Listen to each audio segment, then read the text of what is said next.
Cinema ticket ధరల పెంపుపై మాట మార్చారు మంత్రి కోమటిరెడ్డి. 2 రోజుల క్రితం ఈ విషయంలో తనకి ఏం జరుగుతుందో తెలియదన్న ఆయన ఇవాళ మాత్రం అందుకు భిన్నంగా మాట్లాడారు. అసలు మంత్రి కోమటిరెడ్డి ఈ విషయంలో మొన్నేమన్నారు, ఇవాళ ఏమన్నారు ఒకసారి చూద్దాం. నేను సినిమా ఇండస్ట్రీ గురించి పట్టించుకోవడం ఎప్పుడూ బంద్ చేశాను. పుష్ప తర్వాత నేను కొత్త బెనిఫిట్ షోకు సినిమా టికెట్లకు పెంచమని నా దగ్గరికి రావద్దు అని వారం 10 రోజుల కింద కూడా ఏదో టీవీలో ఇచ్చిన.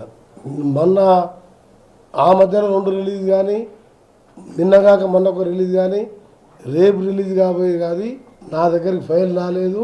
ఆ 2 సినిమాలు కూడా నేను ఎట్టి పరిస్థితి అప్లికేషన్ పెట్టుకోవద్దు, నన్ను కలవద్దని చెప్పినా నన్ను ఎవరు కలవడే కలుస్తలేరు.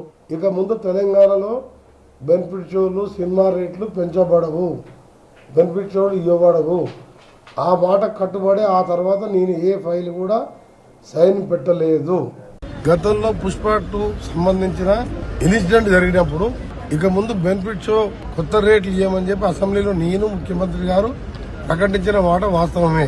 కానీ ఆ తర్వాత ముఖ్యమంత్రి గారు సవరించి మేమందరం కూర్చొని మాట్లాడుకొని ఒకవేళ పెంచితే 20% సినీ కార్మికులకు ఇవ్వాలని కండిషన్ మీద కొన్ని సినిమాలకు ఇస్తే కోర్టు అబ్జెక్షన్ చేసింది.